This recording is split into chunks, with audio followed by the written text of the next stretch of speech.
Hello everyone, Desert Claw here. Sentai Filmworks did a limited theatrical release of Made in Abyss, Dawn of the Deep Soul. But instead of going to theaters, it was set as a limited digital release. So, just so I don't anger any bots, I won't be showing any stills directly in the movie, and I will only be showing stills from the Season 1 of the anime or anything that's publicly online from trailers. I will try to keep this spoiler light, but the review is in no way spoiler free. So, cue that spoiler warning. 1, 2, 3, okay, here we go. Also, a disclaimer. Made in Abyss has never been an anime for the faint of heart. The last time I was both disturbed, horrified, fearful, and angered from an anime was seeing the eclipse for the first time in the 1997 anime of Berserk, and Berserk is my all-time favorite media property ever. This does not make the movie bad at all. I just wanted to give you a heads up if you have a weak stomach, because some of it is very hard to take. Made in Abyss is very much in the horror genre, on top of being an adventure story. Okay, moving on. And before the review, hit the like button and subscribe to the channel. Subscribing is free and it really helps the growth of the channel. And don't forget to comment to keep the conversation going. We start right where the first season of the anime left off. We get a cool glimpse of Nanachi's ability to see where the force field of the Abyss exists. We immediately come into encounter with a cave raider, and we are quickly reintroduced to how horrifying the Abyss can be. Shortly after that, the team arrives at the depths of the 5th layer, the Sea of Corpses. We get some more Abyss Lord world building when they need to hunt down a fish to eat before moving on. Let me just say, the Abyss is the real character of the series, and why this anime has such huge appeal. By the way, Kevin Penkin is back, doing the music, and every minute of it is fantastic. The Abyss is so appealing that a lot of people wish this to be a video game, and I think it would be a gangbusters video game. I believe the author used to work for Konami or some other gaming company, so you can see that appeal here by both the Season 1 of the anime and this movie. We move on to the forward base before entering the 6th layer. To pass on to the 6th, they will have to go through this base. The marvel of this base and how it was built when you first look at it will get your imagination rolling. The majority of the movie takes place in this base, by the way, as it's basically the final boss to get to the next level.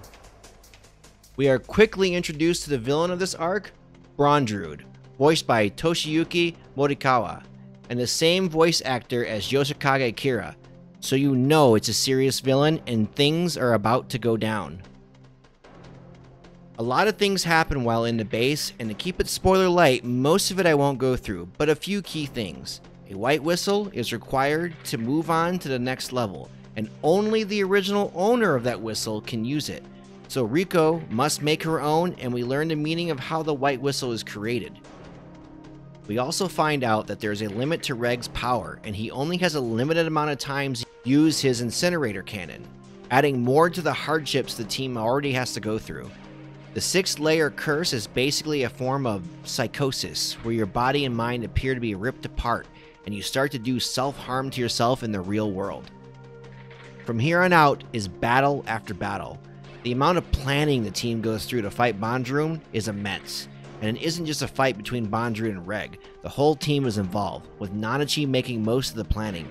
But unfortunately for the team, they have chewed off more than they could bargain for, as Bronzrude's true terrifying power is revealed, but just ends up leaving and lets the team live.